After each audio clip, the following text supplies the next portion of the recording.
Thanks for joining us, and welcome to the Reptile Living Room, featuring John Taylor of Herp House Magazine and James Tyndall with Cold Blooded Publishing. The Reptile Living Room is brought to you by Herp House Magazine, the premier digital magazine for the reptile hobbyist, and by Cold Blooded Publishing, your exclusive reptile media publishing company. Now, here are John and James in the Reptile Living Room.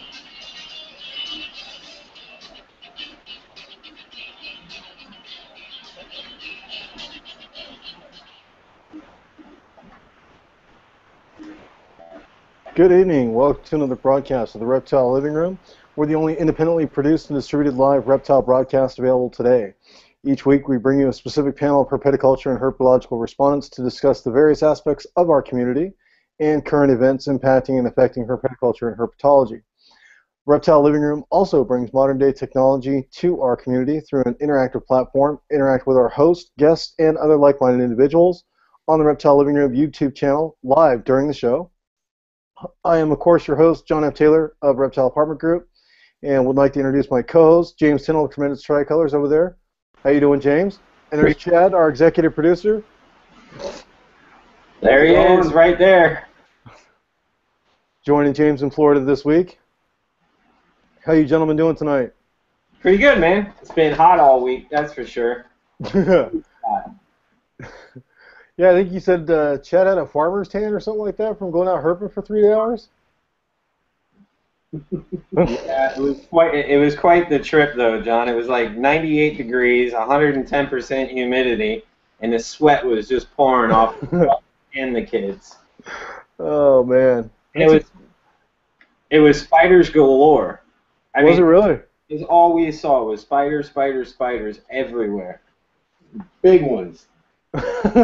Big ones. Nice. So let's run through our sponsors, shall we? We shall. Let's go ahead and run through our sponsors. First sponsor tonight, Herp House Magazine. Your all-digital, 99% ad-free sponsor. Check it out, herphousemag.com. We definitely got some stuff coming up for World Lizard celebration. Also in the next issue, we have Abronia and reptile feeding conundrums. There's just all kinds of stuff happening in this next issue, and some new designs are going to be added, some new design work and things of that nature. So definitely check it out. Like James said, herphousemag.com, and I think there's a couple discount codes running around out there too. If you guys know who to talk to. Fine. And then, of course, we have Tremendous Tricolors, as always, great sponsor. I heard Chad picked up one of my favorite snakes this weekend. Not really too happy about that, but, you know, at least one of us got one, so I guess I can't be too upset at Chad for it. You'll get one soon, buddy. That's what happens when you visit the breeder. Yeah, I know. You get to cherry pick everything. Yeah. Oh, man. Poor Chad was like, can you start adding this up for me? Over my budget. Because I want every... I about triple my budget. Yeah, I can imagine. And you haven't even been to Daytona yet. Yeah, I know. That's just brutal. I think that classifies as cruel and unusual punishment, doesn't it? Yeah. Pretty much. I'll take it every day. Man. Especially when you keep on opening up tubs and you keep seeing brand new stuff hatching. So, you know, like yesterday I had my youngest daughter and Chad staying on either side of the table, and I said, all right, everybody catch the running snakes because they're just going to flood out of this bucket. And ask Chad. There's like snakes in that tub, and they just all came out at once, and we were just picking them up, putting them in a 5-gallon bucket. Oh, man. Unreal. And then sorting them all out afterwards. Yeah, exactly. Nice. You know, speaking of sorting it out, our other sponsor, Happy Gecko Sticky Situation with Rachel Winchin, did you see those photographs that she posted of her #1 fan? No, I didn't. On Facebook? It's like the entire refrigerator is just covered. I don't know if there's actually a refrigerator behind the magnets. They claim that there is, but I don't think there is. I think it's just a wall of magnets that, you know, is on the wall. But she does also, I think she's getting into T-shirts now, and just doing a heck of a lot of killer artwork and stuff like that. Who else do we have for sponsors, Jimmy? We got another sticker maker and artist, and I noticed and she just came out with a fat tail gecko, and that's Natalyn Bieto, and that's at reptilearts.com. So check it out, Natalyn. Shout out to you. Great work, and keep it up. Definitely.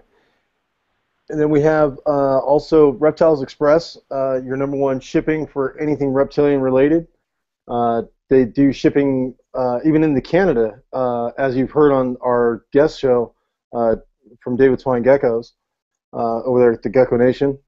That's right. Reptiles Express. Definitely check them out. And we've actually done the math.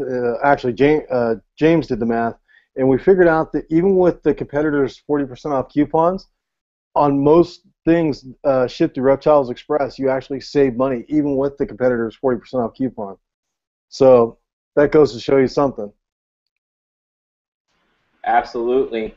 And the next one up, we have the Herp Keeper from Digital Aquatics. Great little unit there. John, have you tried yours out yet? I've had mine hooked up for a little while. We're still playing with it. Definitely going to release a full review of the product itself. Basically, it's everything you ever wanted in temperature control device, all wrapped up into one small unit that is completely expandable. So far it's done nothing but wonders for us, and it's a really interesting unit. Interested to see what other modules they come out with, because they have ones for lights, temperature, all kinds of different settings that you can play with, and you can really get down to like sunset to or sunrise to sunset in the lighting and stuff like that. It's just a really interesting product. So definitely look for a full review coming out in Herp House Mag, as well as probably Reptile Apartment. We'll also have a full review on that product. Great. And talking about little units, we have the Tempo by Blue Maestro. It's a temperature instrument that measures temperature, and they have humidity and barometric pressure added to them now. So check out the Tempo by Blue Maestro. We'll also have a review of that coming up on reptileapartment.com, as well as Herp House Mag. So I've been using that for a few months now in my incubation chamber. Works great. Keeps me up to date of what the temps are, and all to my smartphone. So works great. That's Tempo by Blue Maestro. And John, we got one more, and that's the Dragon Lair. Yep. And the Dragon Lair is what, John? You want to tell our audience? Yeah, they're a Canadian company that's basically your #1 Canadian reptile outfitter, literally. If you live in any of the Canadian provinces, there's just no better place to shop online for anything reptile products. They've always got incredible discounts going on their lighting, various food products, and they also do some limited captive breeding of some more of the rare species of reptiles that you don't see every day out there. So definitely check them out, thedragonlair.ca. Of course, all of our sponsors will be listed in the show notes, and clickable banners in the ad showcase, I believe, as well. Is that correct, James? That's correct. If you're viewing us on G+, you'll be seeing the showcase. And I have all our sponsors in there, so you can go ahead and just click the links. Should be on the right-hand side of the video, and you'll get to see some of the pictures. Just click the links, take you right through our show sponsors. And that's only if you're watching us on G+. And talk about that, the first one I have up there for everybody is David's Fine Geckos, and that goes into our actual guest for tonight.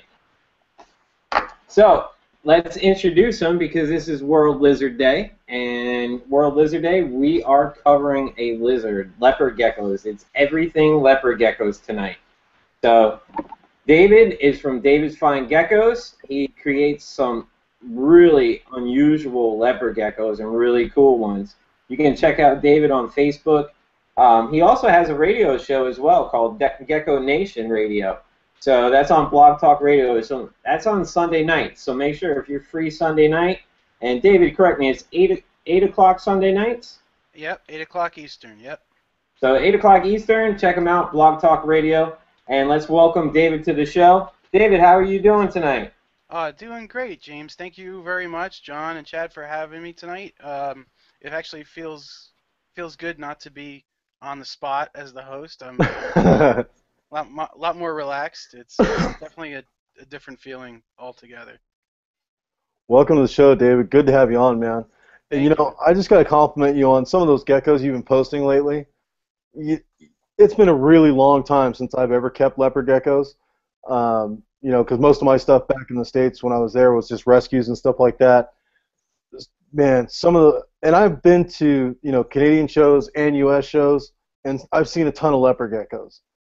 You're producing some screamers, man. That last round that I was posted on reptileapartment.com, there was a couple in there that man, it's such a shame they were already sold. Those things were so beautiful. And that's one of the things we want to get into tonight with you is talking about the genetics and, how you figure all this stuff out. Because, I mean, how many geckos do you actually have now? Have you ever actually counted? Quite a bit now, John. I think I'm up to. I think with this year's babies, I think we're close to 1,000 now. So that's the most I've ever had. And I appreciate the compliments. I also have to say though that a lot of the genetics have been in development for decades now by other breeders like Ron Tremper, Marsha McGinnis, people like that. So, I mean, over the last 5 years or so, I've been really focusing on, the looks and the lines that I'm trying to perfect, or what I call perfection in my eyes.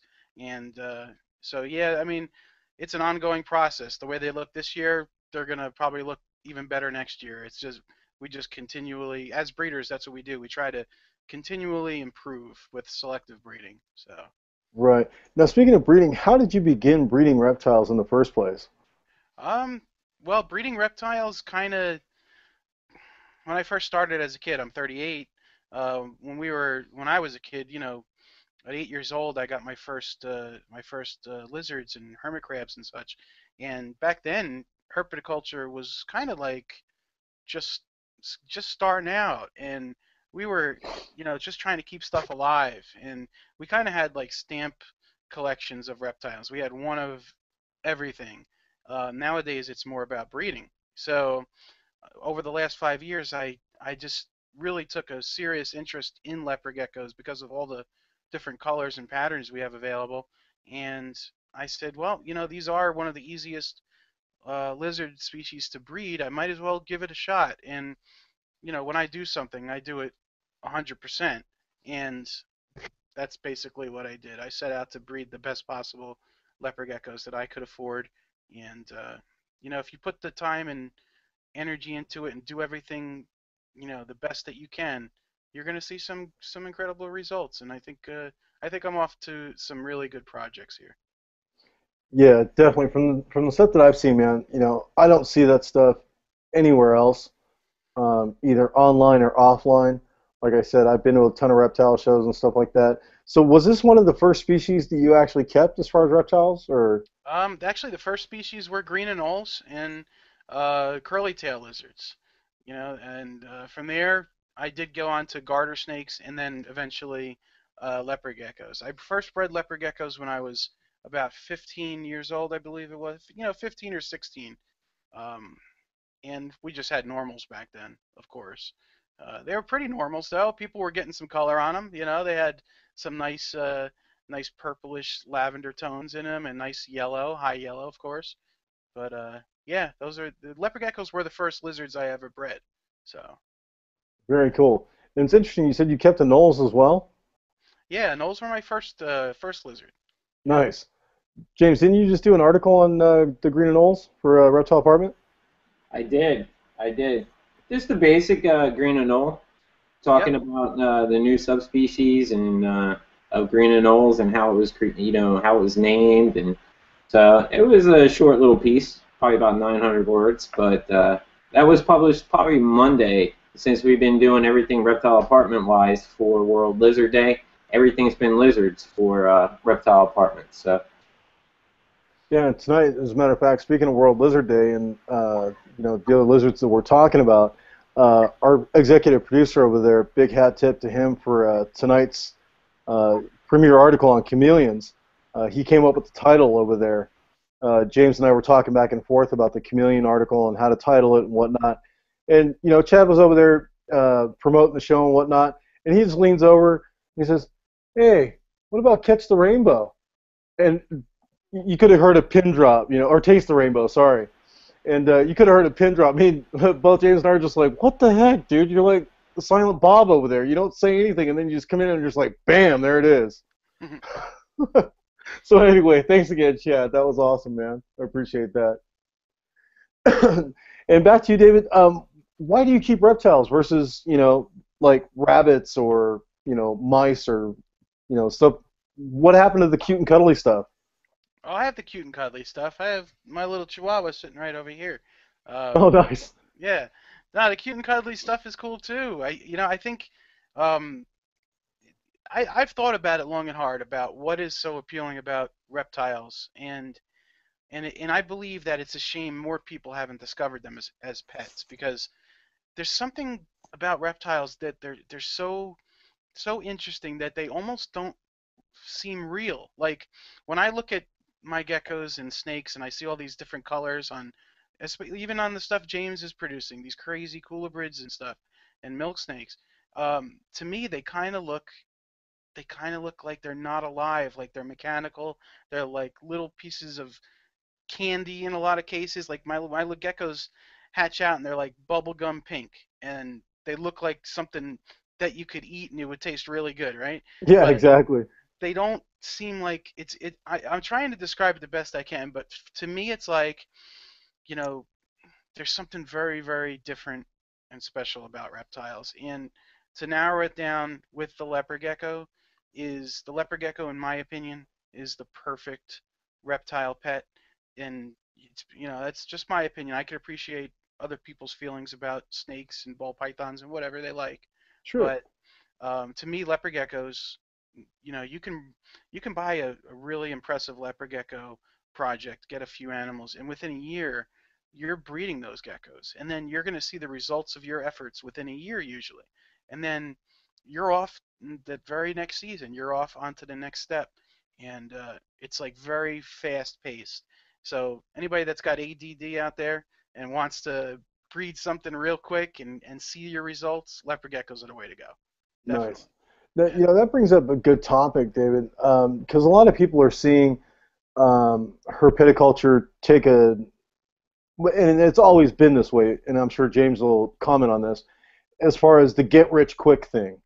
You know, Yeah. everybody wants to get rich quick, so they go in, invest, $400 or $500 in a bunch of colubrids, a bunch of geckos, a bunch of ball pythons, whatever, and then they expect to get rich in the next season. hmm Do you find that as well, or do you think that's kind of slowing down nowadays, or? I don't know. I think there's always that type of mentality. I think though that those people kind of, I think kind of like how the earth kind of regulates itself. I think Yep. the market regulates that because if you don't have the passion for this, if you don't have it in you, if you don't have it in your blood to do this, you're not going to last. Because you're not going to be able to weather those times where you're not making any money, and that's it. Just like those people will come and go, and even in my 5 years where I've been doing it on a serious level, I've seen a few people come and go that they come out strong, like, oh, I got this and this, and they make a lot of noise. Some of them are really aggressive, and they come out aggressive and just really trying to promote themselves, and I think they burn out because they realize soon enough that especially now with the economy, now is not the time, I don't think, to really make a killing. But I do feel that this has the potential to become huge. And I know herpetoculture is getting growing. It's growing. There's steady growth. But if it were to become more mainstream, there'd be limitless buyers, limitless business opportunities, and it's just I feel like it's like teetering right on the edge of going mainstream sometimes. And then the other part of me is like, all right, well, with all this legislation going on, we're like teetering on the edge of going into just the abyss, and so it's kind of like, well, what's going to happen? And I guess I could pose that question to you guys. What do you think's going to happen? Yeah, I'd like to. I like what James had to say because he and I were talking about this the other day in regards to where herpetoculture is going as far as the economy and because everybody wants to jump on the ball python thing, and bash all the ball python breeders about trying to make it rich and not making it, this, that, and the other thing. And James brought up a good point of the colubrid market went through the same thing, a number of years back, where everybody was breeding colubrids and then everybody's stopped and went to the next project. It's just a cyclical thing, I think. Is that about accurate, James, or did I totally misquote you in that one? No, absolutely. I mean, herpetoculture is no different than any other business. You have an ebb and flows. You have highs and lows. You can go on 6-year cycles. You can go on 11-year cycles. You can go on 25-year cycles or 101-year cycles. Each business is going to have some sort of cycle to it, and each one will have highs and lows within it. It's just herpetoculture has so many different animals and so many different types of people working with them. So, the ebb and flow of herpetoculture will come and go. I mean, are we going to see heyday highlights like the 1990s were in the early 2000s? Maybe, maybe not. But but it's going to flow. It started with snakes, and then you're seeing leopard geckos and bearded dragons, and those started back in the 90s and late 80s as well. So it's just an evolving thing business-wise, and I don't see herpetoculture ever going anywhere at all. I just think it's going to flow, keep going through its highs and lows. It'll beat all this legislation. We'll get it done. We'll be able to, keep pretty much what we have, because we're right on top of it. I mean, USARC's helped us out a lot. John and I, continue to do stuff. Dave, you're involved. The more people we get involved in and putting on, videos and radio shows and getting the word out and the good word out, it's just going to continue. The people that are going to make it are the ones, like Dave said, that have it in their blood that that's what they want to do. No matter how much money they make, no matter how much money they lose, this is what I want to do. And those are the people that make it. And we've seen it with the likes of Ron Tremper. I mean, what is he, 25, 30 years in, Dave? More than that. I think he's close to 35 or, cresting that. So. Yeah. So, I mean, you look at him. You look at Robert Applegate. I mean, down there in the 70s. So, I mean, and now he's looking, he's kind of a little bit off the radar for the colubrid market, but, he's still selling snakes and going 40 years ago.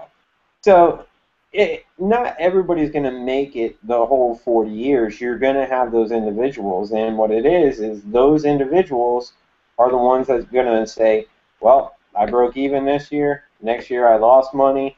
The year before that, I hit it big. So you're going to have those years. And, I see it in the colubrid market, too. We're finally getting the first generation of retirees coming around. Absolutely. Like Chad just said, we're looking at the first generation of retirees in herpetoculture. We're a fresh hobby. Yeah. All things considered, we're fresh. I mean, stamp collecting started back in the late 1800s. So, that's 120, 130 years old. So, in a lot of ways, we're just getting started. Absolutely. Yep. I couldn't agree more. Now, speaking about the legislation, to both of you gentlemen, why do you, David, we'll start with you. Why do you think people actually fear reptiles? Well, it's basically ignorance. They don't understand them, of course. Human nature is we fear things we don't understand, and of course there's just that old stigma to them, and it just goes back so long in human history where reptiles have gotten a bad rap, of course, and I think it's our duty and it's our responsibility, all of us that are keeping reptiles or that love them, that have an interest in reptiles, that we need to, any chance we can, we need to work to dispel the myths that are out there about them and to show them in a positive way and help people understand their beauty the way we do. And I mean, that's sometimes other people don't understand really how to do that. But if you're enthusiastic enough, the most easiest thing you can do is if you have a little lizard or a snake or something, the easiest thing you could do is start a little YouTube channel, and then you're automatically putting your enthusiasm out there for some other people to see. And I don't know how many people have gotten involved in leopard geckos because of my videos and other breeders' videos, because it's been so effective. YouTube as a tool for herpetoculture has been so effective. So, as far getting back to your question, though, as far as like what it is that people fear about them, let's be honest, guys. Some of the things that reptiles do is pretty extreme and to some people gross. Snakes eating live rodents. Not everybody's going to go for that. Right. You know, it's just it's tough. And you know what? There's just like anything else. There's going to be people that'll just never get it. They'll never get bit by the reptile bug like we have. But if we don't expose people to them in a positive way, we're never going to be able to awaken those that have this interest in them for reptiles that they just haven't discovered yet. So, we gotta keep doing our responsibility to, share our enthusiasm and do it in a positive way. Right. I'd Now, like to just say one yeah. other thing. One other thing that kind of, and this isn't my opinion, you guys can take it or leave it out there. I feel that reptile feeding videos on YouTube can be detrimental to us because, of course, yes, our animals have to eat, and I understand that. I think by showing, frogs and snakes eating live rodents, it hurts us in a sense because there are people out there that really don't want to see that. And the more we show those videos, the more it angers people that don't already like reptiles, and then those types of people can then get on the bandwagon, um, that are with the other folks that are trying to squash herpetoculture. So I would just ask everyone to think about that, what I just said, and think if it's really necessary to post a lot of reptile feeding videos. So No, I appreciate that, David. I couldn't agree with you more. James and I have talked about, even company names sometimes these days, can impact how someone outside of herpetoculture would view herpetoculture, if that's their first encounter. Some of the names are pretty wild. As far it's like, yes. vicious. I mean, and I'm making this up. I'm sorry if there is a company out there called Vicious Vipers, but Oh, you I'd know, like to tell you a couple right now, but I don't want to send everybody listening to their videos. yeah, So yeah, exactly. Now, getting back to the leopard gecko thing, the leopard geckos are kind of like uh, the milk snakes and corn snakes of the snake realm. As far as an introductory species, to my knowledge, they've, at least in two magazines that I know of, have been voted #1 reptile for beginners or #1 reptile for kids. And that's something I wanted to ask you. What age range would you recommend to get started in reptiles? uh, as a child, and then when at what age would they start to actually take care of and own a reptile with little intervention from mom and dad? right. Good question. Yeah, I think John, that y as far as owning, if there is parental supervision, owning any, a leopard gecko or a safe reptile, I don't think there is an age limit for that. If you're responsible adult and you're um, taking care of the pet, I think any child would be fascinated. And I think exposing children to them in a positive way is a good thing, especially early on, because then they'll grow up without that innate fear of them, of the reptiles. But yeah, as far as someone owning like a leopard gecko on their own, I would say that um, I don't know, maybe when I first started keeping them, I was pretty responsible at like 8 and 10 years old. Hmm. So, I think so. I think a kid around that age could handle it. Now, the good thing about leopard geckos is you can get involved with leopard geckos as a beginner and really enjoy them. But there also is a lot about leopard geckos that's just fascinating for advanced keepers. And we have bloodlines and specific uh, gecko types and morphs that um, are just there for the serious collector and serious hobbyist. And yeah, and that's what I breed. I breed, really nice leopard geckos that are there for the advanced keeper. Now, they're not advanced in the sense where they're very difficult to keep. They're just advanced in the sense where they're less common than the run-of-the-mill leopard geckos. Yeah, this isn't just the high yellow leopard gecko that you're going to pick up for $29.99 over at the big box pet stores. Right, Where when you come to David's Fine Geckos, the name says it all. Right. I want to breed fine geckos. Absolutely. You're coming into a class establishment and you're buying rare reptiles. And back to the kids thing. James can speak to this specifically because he does have two young daughters that are very involved in tremendous tricolors. Insofar as I think they actually have their own snakes and almost like their own mini collection that Dad kind of maintains, and they get to play with all the time. Yeah. So James, how did you get your kids involved in herpetoculture? Easy. Just expose them to it. I mean, it was I kept them. They were very interested. They'd come in the room. They'd look into the tubs.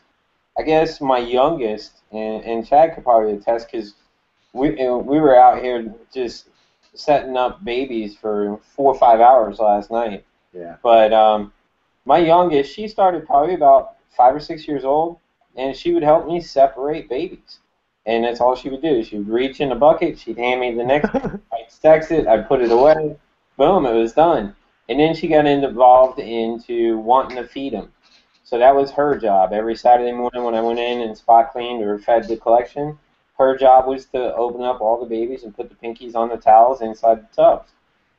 That evolved into changing water bowls and helping out. But, now that she's more towards the middle of elementary school's really putting a lot of work on her. So her interest into the collection isn't as high as it was when she was in, kindergarten, first grade, second grade. Sure. But, anytime I have them out in, the living room, kitchen, friends over or whatever, she's right there. They're she's like that dog that she's right there. She wants to tell everybody what she knows. So right. There's a lot. And she's great. I mean, she found herself in the block eye yesterday.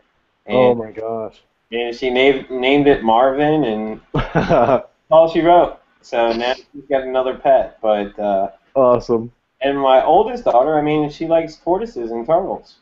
And the cuddly furry things is more her game. Right.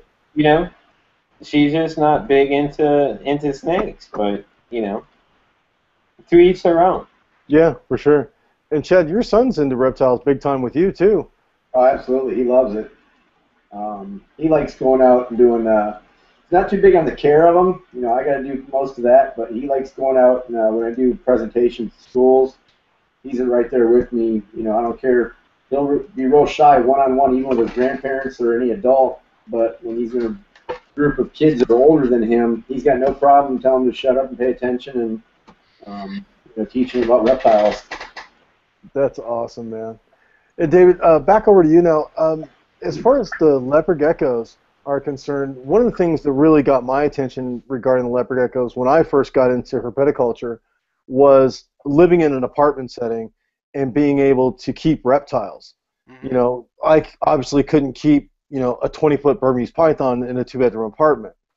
I actually kept an 18-foot Burmese python in a 2-bedroom apartment once. That was it. Never again will I do that. But leopard geckos tend to lend themselves to smaller spaces, if I'm not mistaken. If you could talk to our viewers about that a little bit. They're perfect for apartments. If you live in an apartment and you're looking for just a perfect reptile for that setting, you'll be very happy with leopard geckos. And for instance, you can keep an adult leopard gecko in some people can get away with it in a 10-gallon tank. Because some of the leopard geckos don't get that big, but sometimes you can get a male that'll get pretty robust. So a 15-gallon or a 20 long would be perfect for it. Even if you wanted to breed them on a small scale, you could have rack systems in one of your apartment rooms that take up just very small amounts of space, and you could actually start your own little breeding operation from that type of environment. And if that's what you want to do, then more power to you. In these rack systems today, they don't take up a lot of room. They don't take up a lot of electricity. They're pretty efficient, and you know, the only drawback to a rack system though is you don't really get that visual, uh, that aesthetic. If you have like a nice terrarium or something set up, you don't have that visual effect from a rack system. But with a rack system, it's more about efficiency, space, and being able to keep more animals for breeding purposes. But a lot of gecko species actually would be perfect for apartment settings. So I guess you have to decide where you're going with it. If you're looking to breed and produce different geckos, if you want to have that experience with incubating eggs and watching them, produce young and stuff, that's a different scenario. So you got to figure out what you want to do. But Yeah, because I look at your stuff, or at least the stuff that you're releasing to the public anyway. Because I've seen a couple of behind the scenes stuff that you guys haven't seen yet, and yeah, I'm just saying, keep waiting, guys, it's coming. But one of my favorites is, I believe it's called the black holes, or black hole leopard gecko that you are working with currently. They're cool. Yeah. Man, I would love to have a pair of those in a really nice leopard gecko, like you said, a vivarium, the whole desert scenario with some cactus and stuff. Mhm. And your stuff is what I would refer to as collector species.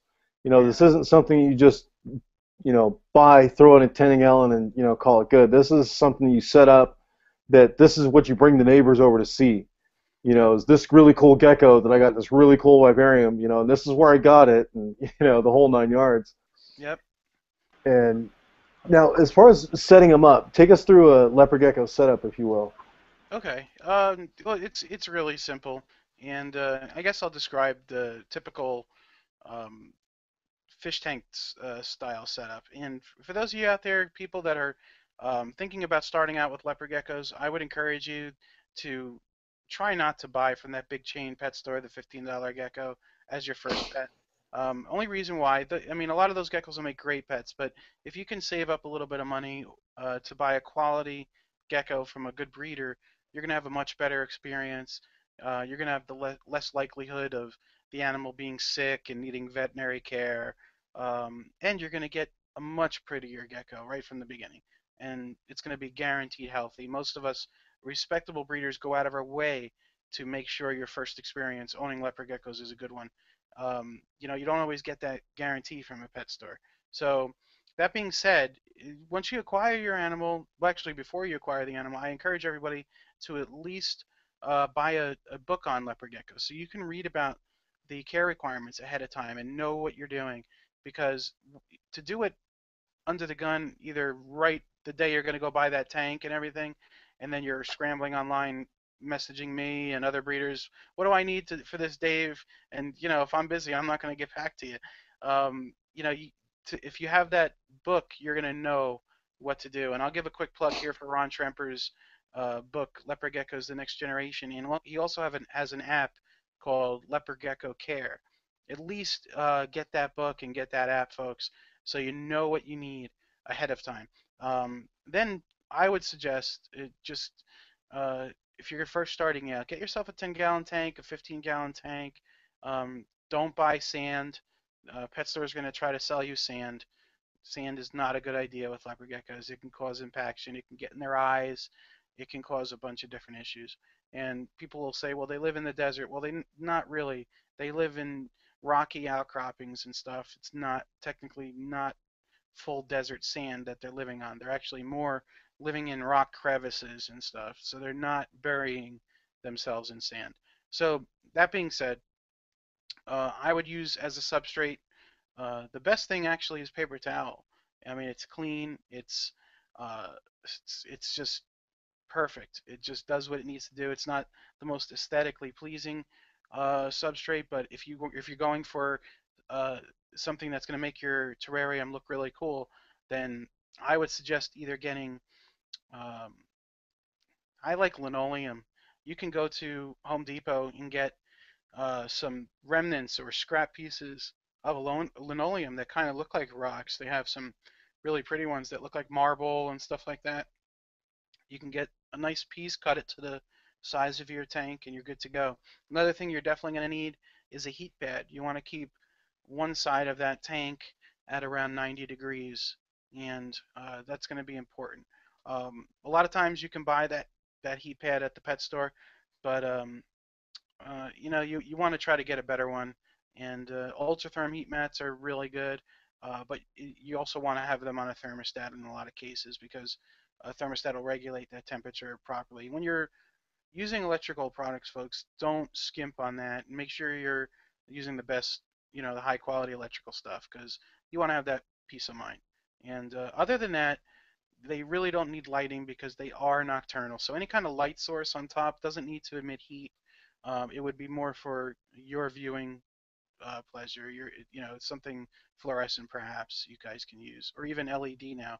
The LED bulbs are really cool and give off a really cool looking lighting effect. So that could be a good option for you. And then, of course, food. I like to feed them mealworms out of a bowl. They'll eat them as they feel like eating them, and have a shallow water dish as well. That's always good. Make sure you clean the water dish every day or so. It has to be kept clean. You don't want bacteria building up in there. And most important thing though for leopard geckos is vitamins and calcium supplementation. Okay, and if you mix, I recommend Repcal calcium with vitamin D3, and then Repcal Herptovite. And you can actually buy those two products and mix them together 50-50 and put them in like a little lid to a jar or something in their cage. And you could just put a little layer or so of that in there, and the geckos will lick it up as they feel they need it. So you don't necessarily have to dust it on their mealworms. Some people like to dust it, but uh, it's not necessary in all cases because the geckos know when they need that stuff. But that in a nutshell is just the basic care requirements, folks. Very cool. Very cool stuff. I tried to Oh. do that as quickly as possible. No worries. Excuse me. Now, as far as you said, they don't need any UV at all, huh? No UV for leopard geckos. They're not like a dragon, bearded dragon, or others like iguanids and stuff. No, they're a nocturnal species, so they do most of their hunting at night. In fact, um, a lot of people are kind of find it comical that as soon as the lights go off, their geckos are out moving around, making noise, knocking stuff over in their tanks, and yeah, they're kind of frisky at night. So Frisky. Yeah, I'm not even gonna go there. you could find a joke in there somewhere, John. Yeah, I'm sure we could. I'm sure we could. And I think I featured in that Green and Knoll article. I think there was a photograph that featured Green and Knoll's mating over there. Now, pretty aggressive when they mate, I think, right? Yeah, yeah. Now, speaking of breeding, as far as take us through the steps of, if someone wanted to start off breeding the leopard gecko, Mm-hmm. what do we need? I mean, outside the obvious of, male and female, Right. because you always hear people talk about, yes, harem breeding, no, don't do harem breeding. You should never do harem breeding because you hear a lot of stories. What, as an expert on leopard geckos, talk to us about what it takes. Well, I wouldn't consider myself an expert because I'm learning something every day, but I think I know what I'm doing now after, a bunch of seasons breeding them. But I gotta be a little humble there. I'm not an expert though, John. Um, but yeah, there's a lot involved with breeding anything, and we could do several hours of discussion on it. But I'll give like a brief overview here for folks, that want to breed animals. Of course, you can breed any gecko. You can go to that corner pet store and breed any gecko together, and especially with leopard geckos, it's if you do your homework ahead of time and you have a good incubator and you've researched the different steps involved, you should be okay and you should have a good experience breeding them. However, animals don't always do what we expect them to do. They're not robots, so they don't always. Sometimes you'll get a pair of geckos that just doesn't want to breed, and Oh, Did we lose him? I think he froze up. Yeah, let me see. He's not even coming on mine. Um, Well, let's David. get them back on. Yeah. Did you Um, message on Facebook? Mm-hmm. Let me see if we can't get David back on here. Um, yeah, that's really strange.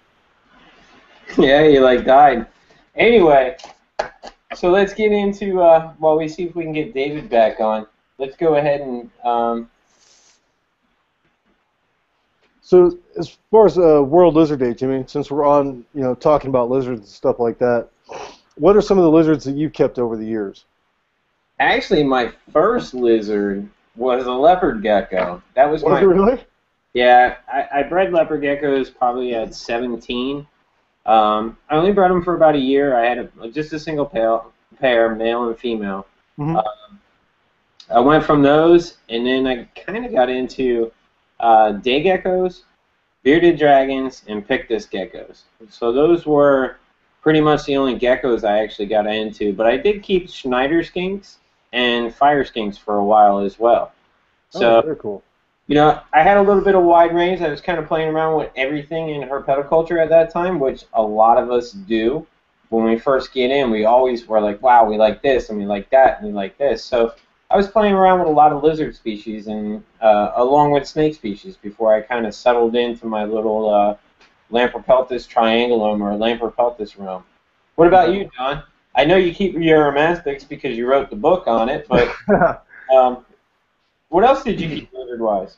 Yeah, most of my stuff was leopard geckos and bearded dragons, which were mostly rescues, because basically the shops that I worked at, as I'm sure you've experienced too, at the shops you've worked at, is a great place to drop off unwanted animals.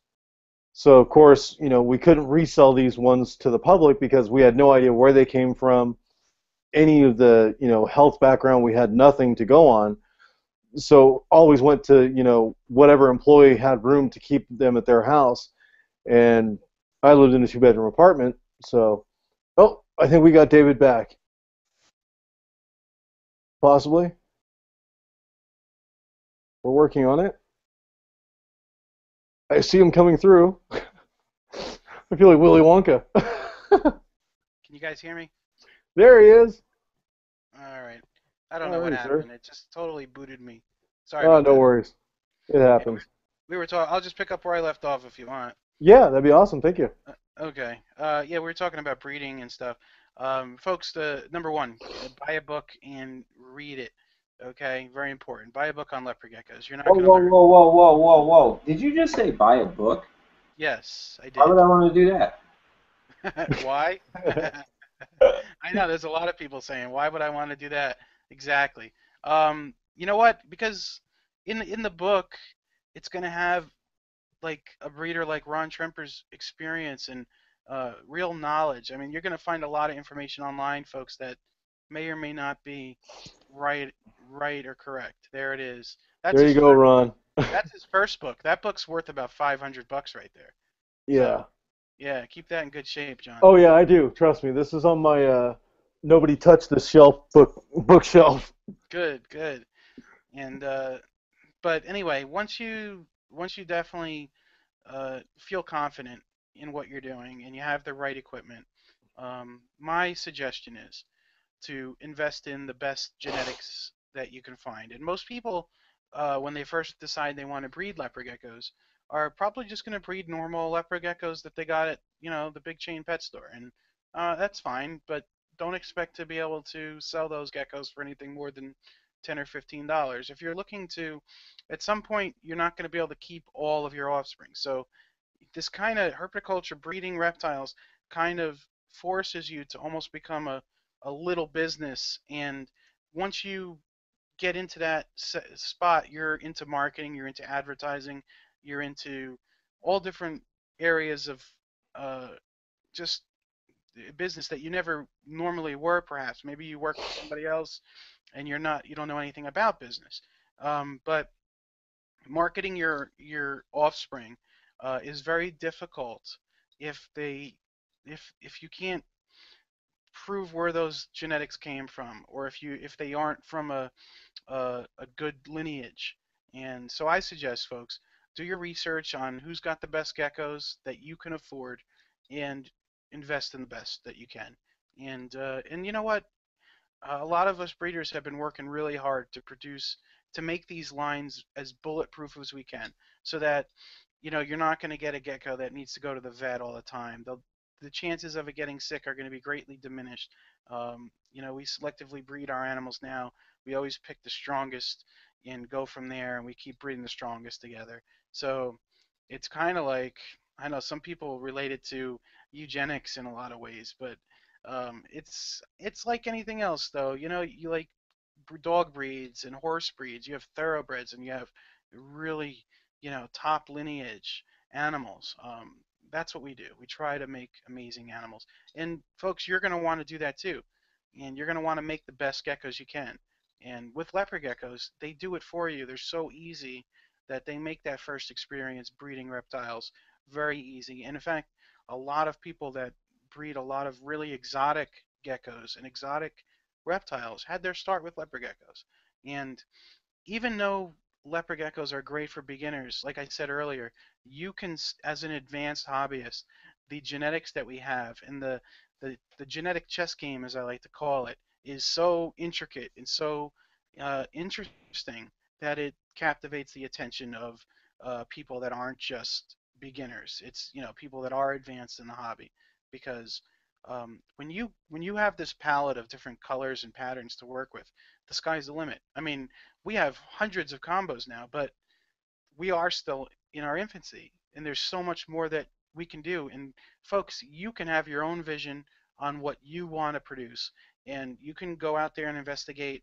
Well, Dave's got these beautiful purple ones, and Ron's got these awesome white ones. What if I put them together and make some really nice lavender color geckos? Or uh, Chris over here has reddish orange geckos, and Dave's got a really nice yellow one. Maybe I can make some really cool geckos from that combo.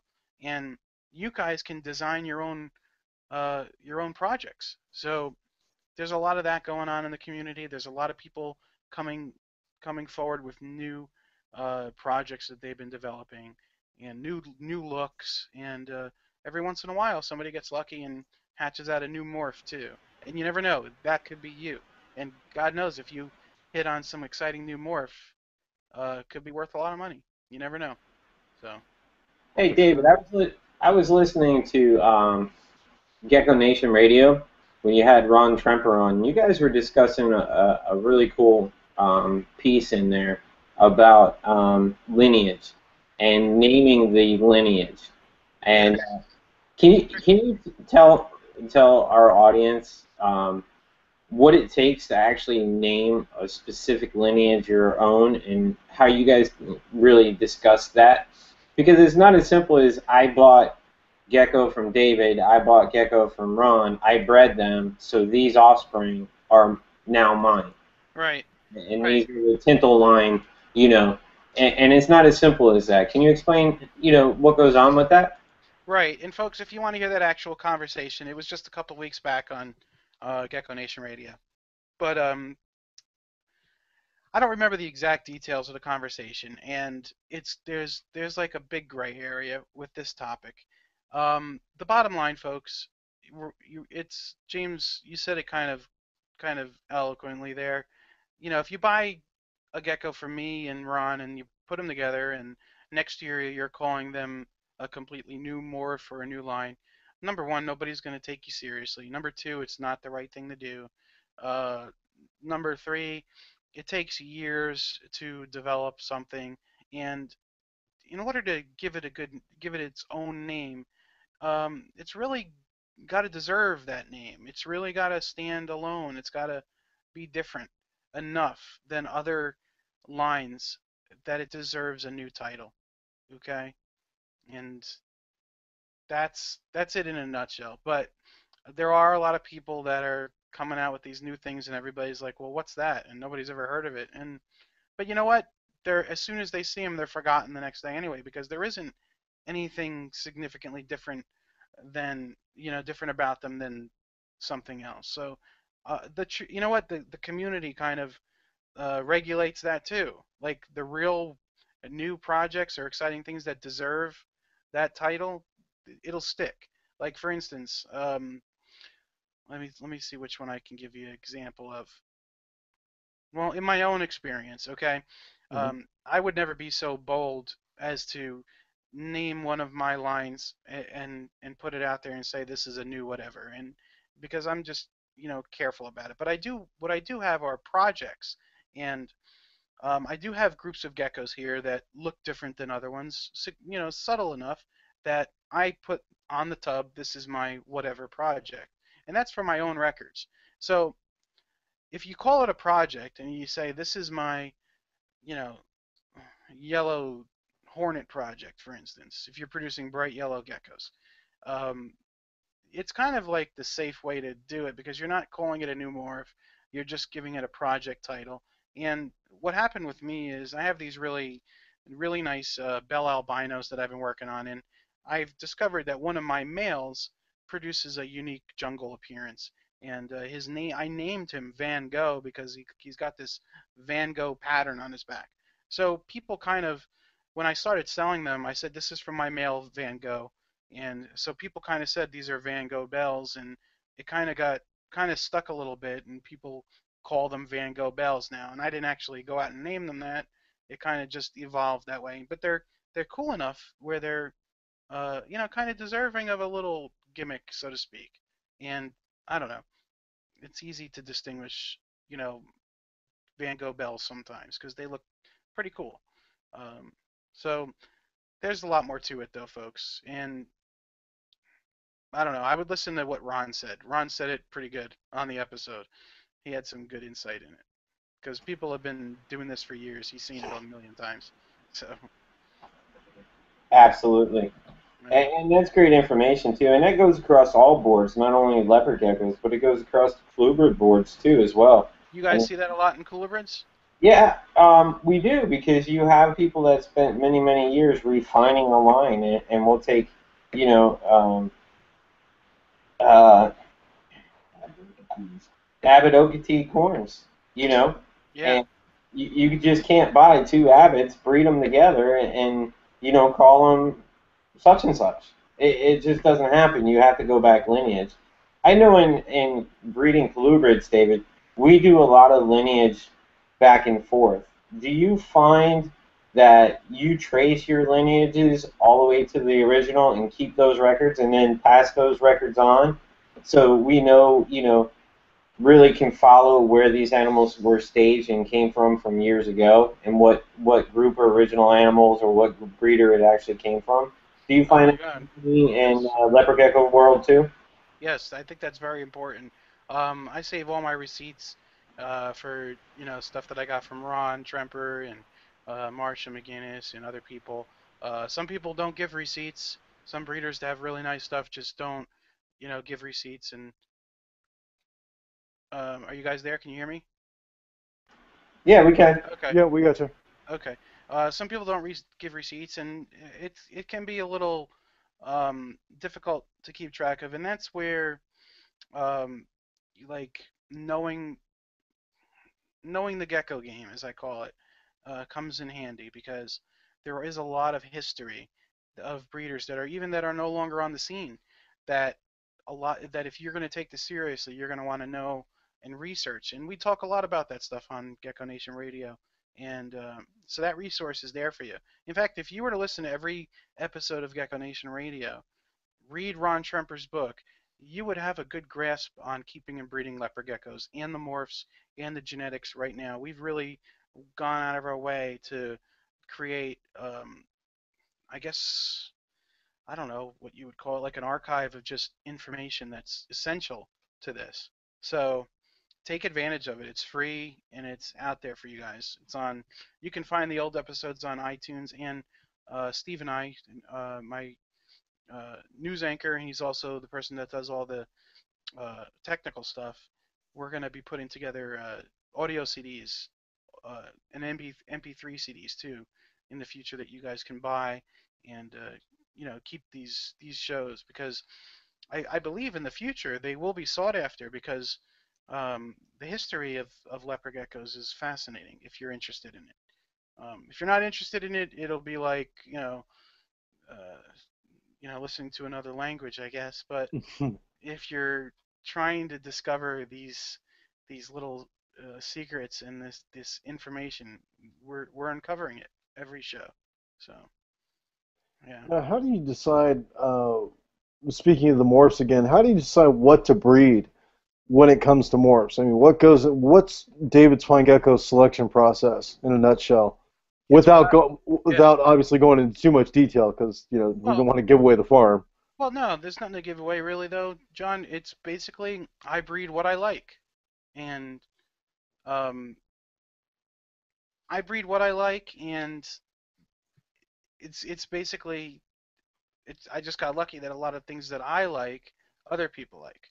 So um, it worked out that way. I saw geckos that I liked, like bold stripes and bandits and lavender albinos, and I said, all right, well that's what I want to breed, and I'm working every year to perfect what I like, and that's what you folks need to do. You guys need to figure out what you like and go from there. For sure. Now, what's your thoughts? Because I know some of the other geckos that I see coming out now are the subspecies, like Afghanicus and stuff like that. Is that something new to the hobby that's coming out now? Because I know those were the originators of leopard geckos, but now I'm seeing more of them come back. Is that something you're seeing as well? Yes, I'm definitely seeing that. I'm trying to get my camera working, guys. I don't know if it's on. Can you guys see me on your end? No, we see the UCAN. All right, sorry about that. I don't know why this No keeps. worries. I'm working on it. Um, the subspecies, as we call them, and the wild types are really important to leopard geckos, and not only for their genetic purity in a lot of cases, but we use them for outcrossing. So these beautiful morphs that we um, have been selectively bred for many generations that sometimes we need to put new blood into them. And that's what we use them for in a lot of cases. But they, these, these subspecies and wild types are being worked on and perfected themselves too. So, and to keep those lines going and those wild types going is important work. And a lot of people prefer to work with those other than the morphs.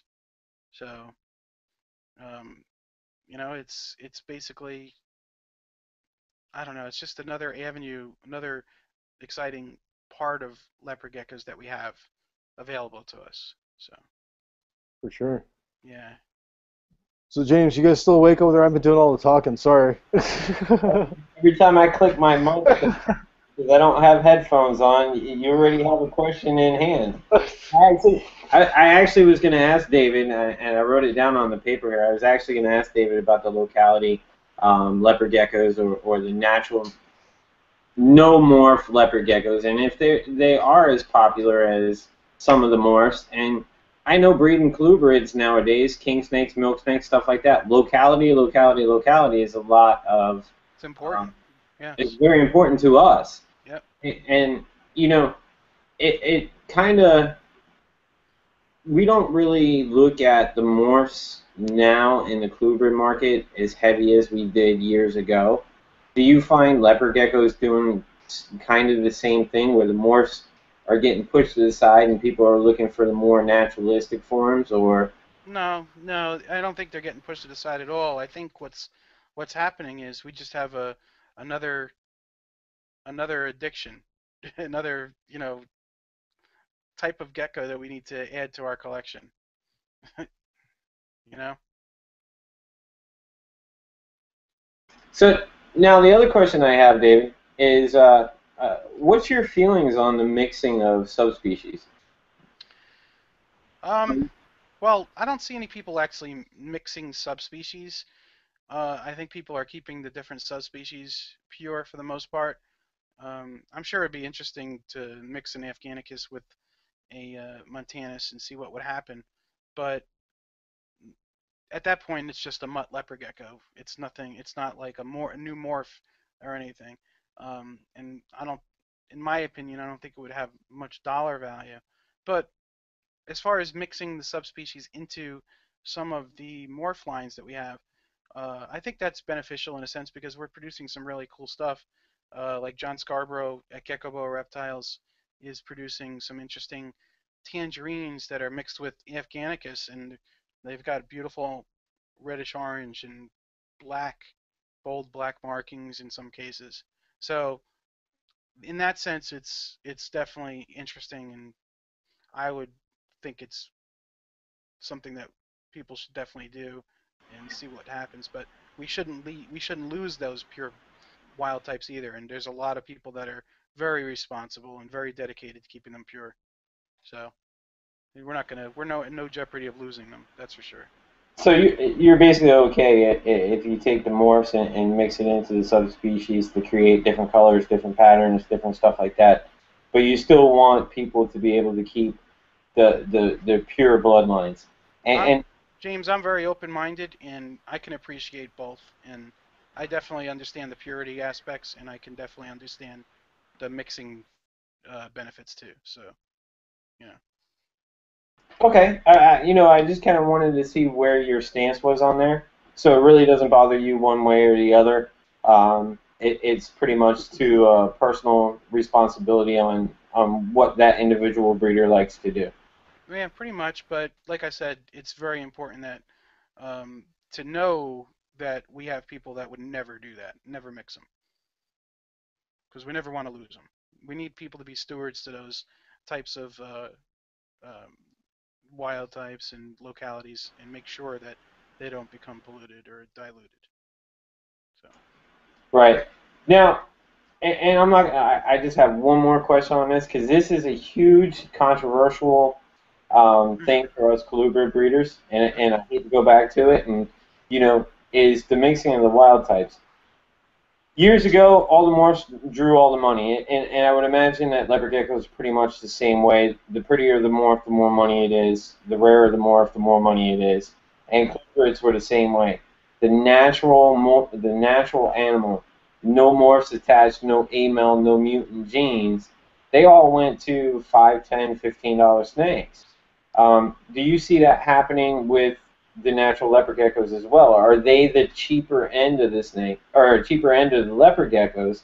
And if so, how does a breeder that believes in purity of the animals and continuing that line, how do they look at it in a business aspect to say, well, if I have to feed this animal the same amount, take care of this animal the same amount, but I'm only getting this amount for my offspring, but if I go and take this fancy morph and bring it back, I'm making 7, 8, 10 times what I could make off of this. Do you see that happening in leopard gecko market as well? Well, right now the wild types are, in some cases, much more expensive than the morphs with leopard geckos. Oddly enough, it seems reversed for in the snake world, which I feel is unfortunate. I see impressive, beautiful chain kings, just common chain kings that are just amazing, and you would think like, well, why? And it's only $10 or $15. I think that's insulting, honestly. I think it's insulting that uh, these normal, so-called normal, everyday types have become so cheap. And it's a little different with leopard geckos because uh, these pure wild types are hard to find because you can't go to Afghanistan and without risking getting your head cut off to get them. So they're much more appreciated here, these wild type leopard geckos. And I would love to see like natural uh, California king snakes, get a good price. In fact, James, I think that herpetoculture in general, things are way undervalued, totally undervalued. Like some of these morphs that we're working on are, going for $100, $200. The years and years of work and dedication that went into making these morphs and these animals is just forgotten about. Like people come on the scene and they don't even know what went into producing them, and um, some of these animals are going for way too cheap prices, and that's where I think there's a big problem. Things have really become undervalued, and I think if this did ever become mainstream, all those $10, $15 snakes would become very valuable because there wouldn't be enough of them anymore. Like right now we have a surplus of reptiles.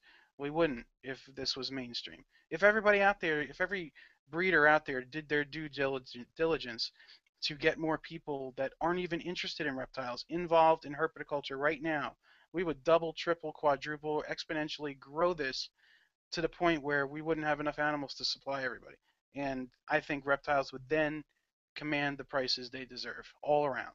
But to answer your question specifically, the wild type leopard geckos in some cases are more expensive than the morphs because of the rarity of them. And anybody listening wants to check out some of that, go on geckoboa.com and look at some of the wild types John's making. They're quite incredible. I have a few here. I breed the Afghanicus, and I have what do I have? What's the other one? Oh, I've drawn a blank right now. Oh, fasciolatus. Those are the two that I work with. I like the fasciolatus because they're large and heavy-bodied and kind of just add a lot of good strength and robustness to, a line that needs outcrossing. But then I also breed them for their purity too. So I'll have a number of them available soon too if anybody's looking for them. But yeah, that's how I feel about that, James. What do you guys think? Yeah, I agree with you, definitely. Um, a lot of the natural types do get a bad rap, in my opinion. We do see a lot of the morphs, and that's what I've seen too with the leopard geckos. Is the natural ones are coming back, and it's interesting to me with a lot of a lot of species that are used to create morphs. I see it doing the same thing, where Jameson was talking about the natural patterns and the lineages are beginning to matter a lot more, it seems, as far as what the not the natural history, but I guess the captive history, is that what you would call it, James? For example, your coffee line aberrant, there was one person working with that, and 10 years later you picked it up and you're the only one producing it, to my knowledge. Actually, there's a few people producing them, but he's got 20 years. I mean, he's been working on them 20, 25 years, and it's line breeding. And, I pick up a trio 3 years ago, and I produce them, 4 years later. So, in my fourth year, I'm producing what took him 25 years to produce. But, and I know how that goes, but it's all basics of parental lineage, knowing where the parents came from. You bought this animal from this guy, you bought this animal from this guy, and going back from those breeders as well, too. So I recommend across the board in herpetoculture, when you buy an animal, ask the breeder, where'd the parents come from? Where'd the grandparents come from? Have you been producing this line for, X amount of years, or did you buy it from somebody? And if they bought it from somebody, track that person down and find the lineage from that person.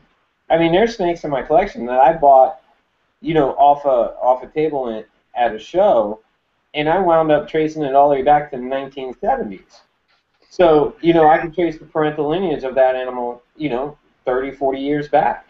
And that's very appreciative because I know where that animal came from. So, yeah. Parental lineages are very important. Now, as far as breeding is concerned, David and James can both speak to this, and Chad as well, actually. David, take us through a day in the routine of, David Swine Geckos with 1,000 geckos to take care of, plus, the Gecko Nation radio project that you got going on, advertising, how do you pull it all off? How do do you start at like 2 a.m. or what? Wow, it's crazy here, actually. If anybody tries to do this on a full-time basis, and just breed hundreds or thousands of animals, it will definitely consume your life. In order to do all of that and everything else that life entails, just to survive today, it'll test you, and it will definitely make you stronger if you pull it off and if you stick with it.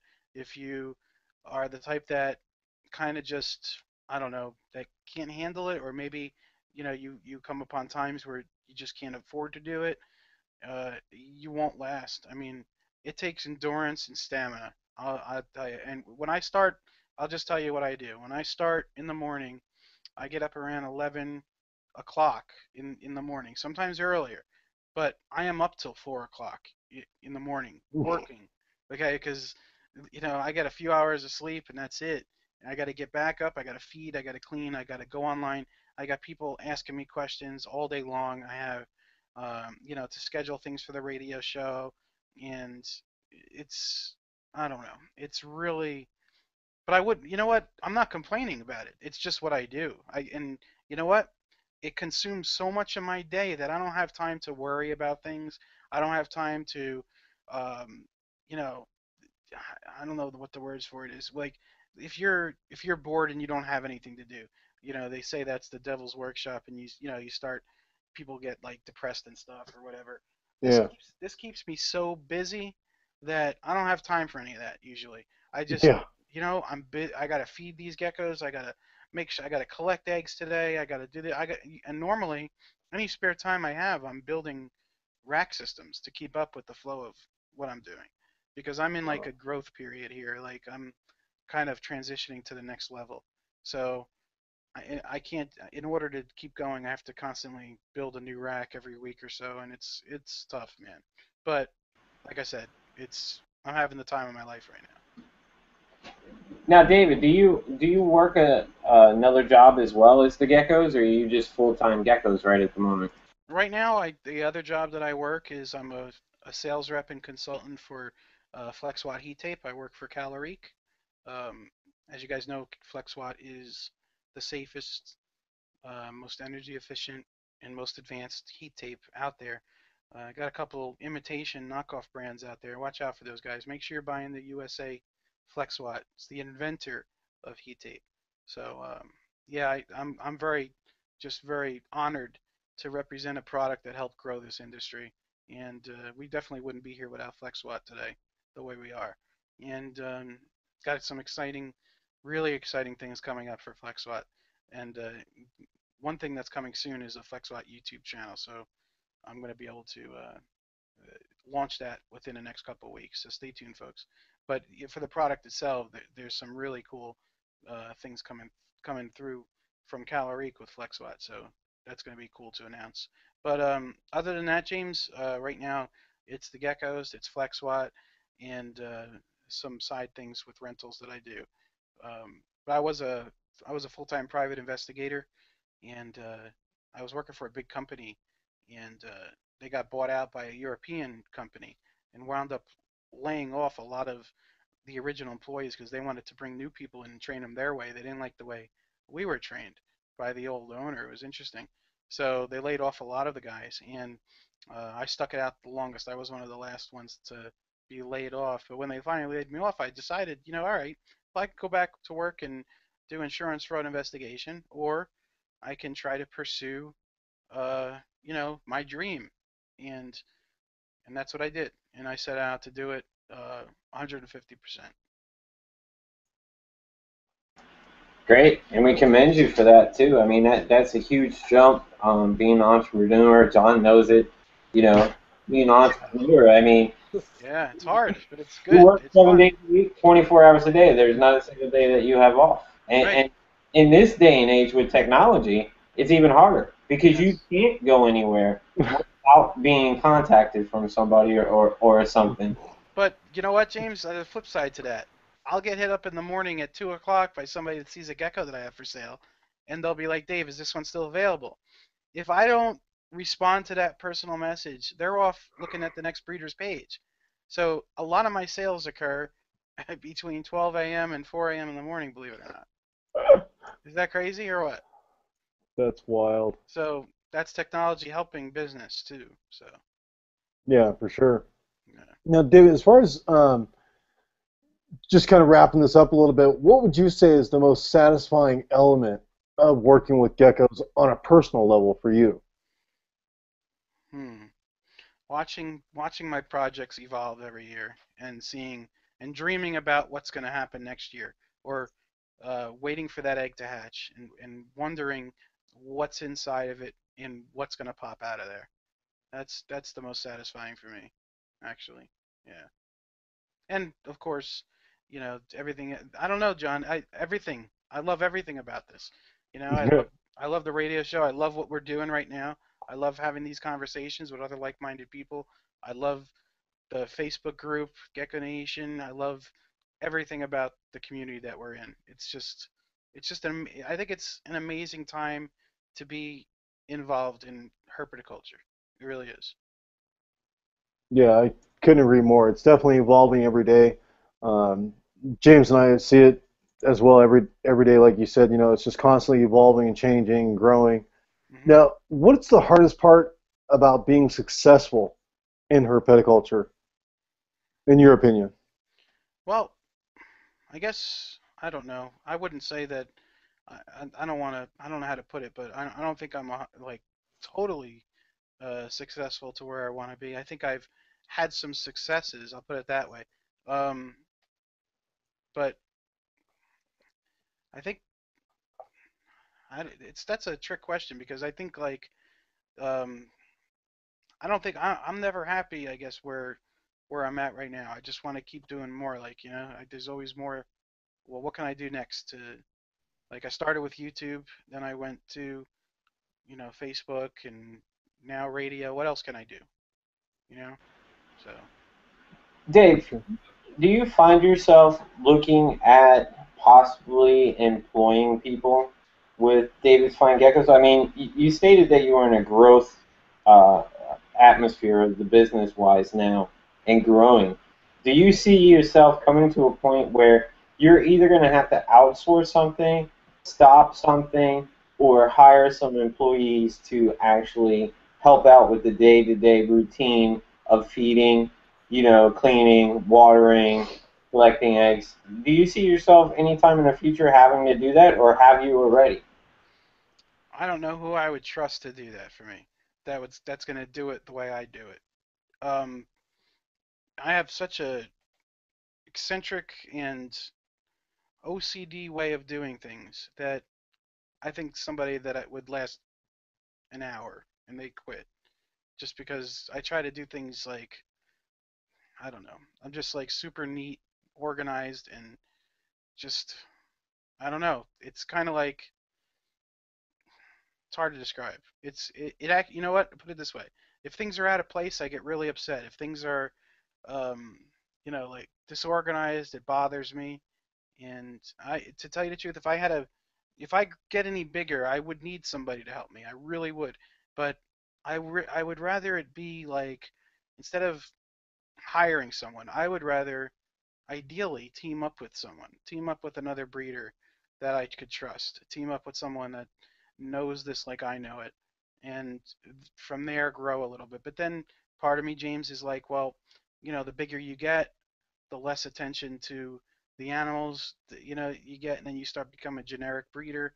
You start pumping out, like cheaper geckos and stuff like that, and I don't know. I like doing things the way I'm doing. I'll have to get back to you on that full question. sure. I'm not really sure. But right now I'm growing. That's all I know. So yeah. Well, and the reason I ask because my collection grew, tenfold, whatever, and you just get to a point where you have you have to market your business, you have to market your animals, you have to answer emails, and then of course we do YouTube, radio shows, stuff like that. Hmm. So, you kind of get to a point where you're like, okay, I have X amount of time, for the animals, and the only reason I was asking was because you said you were in a growth period, and sometimes we just have to cap those animals, and work with specific lines, and let other people build on what we created and let them build on to that instead of continuing evolving all our projects. And I think that's where the point that I am at right now is where I'm like, okay, I have these projects, but I also have tons more that I have actually invested in 3 or 4 years ago that are now coming up to being able to be bred. And of course, yours is a little bit more short term. It's only a year, 18 months to get them breeding. Mine's 3 to 4 year investment. But, you know, I just kind of get to a point where, I had somebody ask me today, so you're going to Daytona this weekend. What are you going to buy? What are you looking for? And I'm like, nothing. I'm not into buying anything anymore. And actually, right now, I'm looking at some of the projects that I really wanted to get into. I raised up to adults, and I'm like, there's other people working with them. Maybe these are the ones that I should pass on and let somebody else work on, because they are a little bit more, involved in that project. So I know I've let go of a couple projects over the past 2 or 3 years because there was good breeders working with those, and I didn't want to compete against them. I much rather just send, clients of mine that were asking to those breeders. So um, it's kind of what I'm asking. It was just kind of on a business level or where you stood and trying to get your insight on that. I think though, yeah, if I keep by next year though, if I grow as much as I did this year, next year, there's no way I'd be able to handle it all by myself. Put it that way. So if this keeps going the way it's going, and that all depends if the sales, keep happening the way they do, and if the economy allows the sales to happen, then I'd have to make some more considerations. Yeah. But I wish I could team. I'm the kind of guy that works good in a team, and I would rather, instead of doing it all by myself, I wish I could. I wish I had a friend out here that was as dedicated as I am that I could team up with. You know, but I just there's none of my friends are even interested in reptiles. So it's one of Right. those things, and I've pushed it on them too. I've tried. So I have one other question for you, David. I see you online all the time. I see you on Facebook. Of course, I've seen your YouTube channel and probably watched half of the 255 videos or 239 videos you have on YouTube. something. But Yeah. I have another question. Do you actually do any reptile shows, and what are your feelings? I mean, we have Daytona, probably the one of the oldest, reptile shows, and at one time the biggest reptile show. Do you do reptile shows? And I like um, shows. Yes, yeah, I do. I do two of them. I do the New York White Plains show, which is an awesome show. If you guys can get there, it's next month. I think it's September. It's the first Sunday in September next month. And I also do the Hamburg, Pennsylvania show, which is venomous and non-venomous animals. It's pretty impressive. Two very well-known shows. I don't do a lot of the smaller shows, only because I don't know. I just don't have the time for it, and um, it's I'd rather just do two shows and focus on that. But so yeah, but I love expos. I think expos are great, and the only thing is I think we have them too often. I think when I was a kid we had one show a year, and everybody would sell out of everything. And I think the shows today are just like every other weekend there's a show somewhere, and I think that kind of takes away from the whole thrill of going to the show a little bit, you know. But I don't know. We'll see. Absolutely, and I agree totally. And I kind of toned it down where I'm looking at doing maybe, you know, I typically vend at Daytona. This year I'm not vending. I'm going, but Hmm. I'm looking at the bigger shows, maybe just Daytona, Tinley Park, and maybe the Super Show out in California. Yeah. Um, just kind of do the bigger shows, and that's it. And I agree with you. A show every weekend. I live in Florida, and I can tell you within 6 months, there's a show at least once a month, if not twice a month, for 6 months straight throughout, from August through to December. And Wow. it's Yeah. ridiculous. But, you know, it is what it is, and I agree there. I have one more question for you. Sure. What are the biggest risks in getting involved in creating um, either a breeding business or even just kind of getting into the industry and evolving into a business? Because I know a lot of us looked at it as a hobby, and then it all of a sudden came into a more business atmosphere. What are the biggest risks involved in the industry as far as you're concerned? Well, I wouldn't consider myself in any of the bigger parts of the industry. So I would be in the smaller sections of just private breeding. But um, some of the risks in becoming a breeder, from my perspective, I guess would be not getting a return on your investment.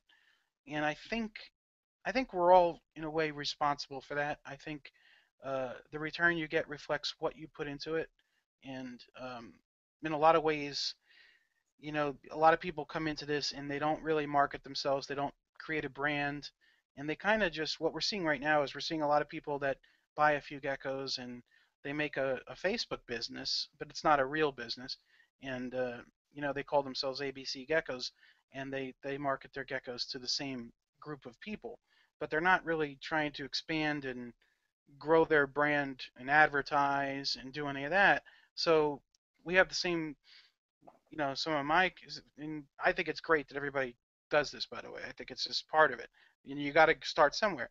But I see what we're seeing is we're seeing a lot of the same people that have bought geckos from myself and other breeders now breeding those geckos and kind of selling them to the same group of customers.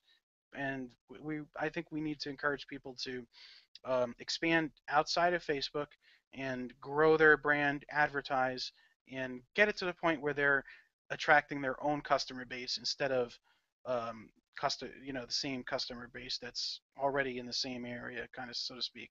I mean, but I'm not a business expert or a marketing expert. I'm still trying to figure all that out myself.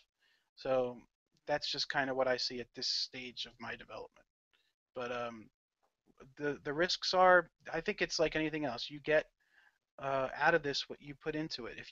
Just for an example, in order for me to be at where I am now, I had to work on getting that YouTube channel. I just hit 10,000 subscribers just 2 days ago.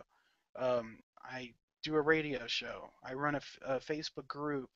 Do all kinds of things out there that I'm, involved in, and I have to do all that in order to keep things going. So you guys out there that are thinking about this, you may want to consider following that example and do all that kind of stuff.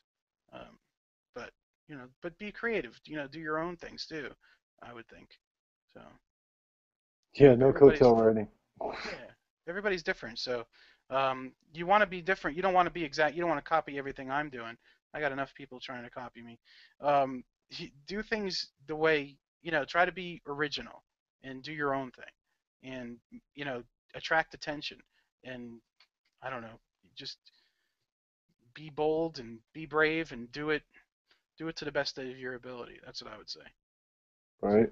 Yeah. Now, as far as reptile litigation and its effect on the industry, does it have any impact on the gecko breeding or any of the projects that you're doing, or do you think it will have an impact? I think it will eventually, but I don't think anybody in the gecko world is taking it seriously, because they're like, oh, they'll never outlaw leopard geckos, and I'm smart enough to know that that's definitely could happen. Right. They could take away dogs and cats eventually if they want. So yeah, I try to. I don't want to be like a doom and gloomer either, so I don't push it too hard. But when things come around, like the RAACA thing, and the U.S. ARC fundraising events, I try to help spread the word about that, encourage people to get involved. So, but yeah, there's a fine line. You don't want to scare people away either with all the doom and gloom stuff. So, but there is a real threat to herpetoculture, and it should be taken seriously. For sure. And on that same note, David, what do you think the future holds for the industry and yourself as far as herpetoculture is concerned? Well, I know how I'd like it to go, but how does it? Life never goes the way we expect. But I don't know, John. Seriously, I don't really want to make any predictions. But I'll tell you, I could say this: some days I wake up really worried about it, and thinking that things could change, to not to our liking. And then other days I'm very positive, and I'm like, oh, we're totally gonna take this, and we're totally gonna keep it. And so it's kind of, I think we all go through those kind of phases, but I think we're gonna fight it. And in the end, we're gonna fight it, and we're gonna keep it. I think. Right. And James, you want to ask the famous question, or should we have Chad do it? Or actually, I don't know. Does Chad want to do it tonight? I can do it. Yeah. There you go, man. All right. Read it. It's the last one on the sheet. You don't have to read it. You can just ask it. If money and laws, if money and laws were taken out of the equation, and you could pick just one species to work with, what would it be? I would still stay with my leopard geckos. Yeah, definitely. Very cool. Wow, really? No other species? I know, that's why I'm like shocked. I'm like, Well, I mean, I understand you love your leopard geckos, and I mean, I love my tricolor snakes, but there's always that one species where I'm like, wow. all right. Well, let me say it this way. But you know what? Even if it was like, if I could, my second choice of, my bucket list animal would be tuataras. I love tuataras. okay, there we go. All right, but I don't know. I may get bored with tuataras after a couple years because they all look the same. With the leopard geckos, it's constantly evolving. My projects are constantly changing. It's like a genetic chess game, and it's so engaging and involved. I don't know. That's half the fun. So it's a tough call. I know what you're saying though. Like, why wouldn't you pick something more rare or something? But leopard geckos has a stranglehold on me right now. They do. You know, David, honestly, I think that is probably one of the most honest answers I've ever heard in regards to that question. Is simply because it is a genetic chess game, and there's like you said, the possibilities are just stinking endless. We're just getting started, and we have an amazing template to work with, and we're just getting. The possibilities are literally endless. In 10 years, we could have fluorescent blue geckos. I mean, that's the way some of these geckos are going. We have glowing pink and red geckos now, and in 10 or 20 years, it could be incredible. Seriously. No kidding. Yeah. So. Man. Well, David, I for one appreciate you being on the show. It's been a great pleasure. I've learned a ton of stuff I didn't know about leopard geckos. It's an honor to be with you guys. Thank you. Thanks so much. James, any final words from our Florida side over there? I know you guys are going to the Daytona, jerks. Hey, come on, man. Somebody's got to stay back at the office and hold down the fort. Hey, it's a business trip. It's research. I'm working, okay? Right. Hey, I'm not working this show. I'm going for all play this time around. Yeah, true. You do deserve that, though. You do. I'm gonna take tons of pictures, tons of videos. Everybody can look forward to my article in Herp House Magazine coming up. That's herphouse.mag.com. I'm going to cover every aspect I possibly can of Daytona. So it's going to be a definite picture, probably video-filled article. John definitely doesn't give me enough time to write it. It is halfway in the month, and I have to have it done in 14 days. Oh, well, I'm going to try to put that one out. And then, John, I'm going to make you work Sunday morning because I'm going to have a short-term article for Daytona review in your inbox Saturday night before I go. Awesome. I don't know how well written it may be because we all know what happens at Daytona stays at Daytona. Exactly. So anyway, yeah, I was going to study the after show aspect of it. Oh man. So David, I appreciate you coming on. You've been a great guest, and I definitely appreciate all your insights on leopard geckos. Considering leopard geckos was my first lizard I ever kept as I started out, and I've learned a lot of things about it that I didn't know back then. Yeah, so anytime. I'd be happy to come on anytime, and it's been a real pleasure and honor to be with you guys, James and Chad and John. Seriously, it's been a great time. Awesome, man. Thanks very much, and happy World Lizard Day to you, sir. And look forward to many more morphs coming out of David's Flying Geckos. Absolutely. And once again, folks, it's davidsflyinggeckos.com. It'll all be in the show notes. Gecko Nation Radio. Check us out. There you go, Gecko Nation Radio this Sunday. Do you have your guests lined up for Sunday? I haven't got on Facebook in like 2 days, so I haven't been updated on the show yet. We actually had a cancellation, so I'm actually somebody had a death in their family, and I'm actually working on filling that spot. So whatever we do, it'll be fun. And it always is. And you guys are scheduled to come on the show in like a month, I think. I was looking at the schedule, so.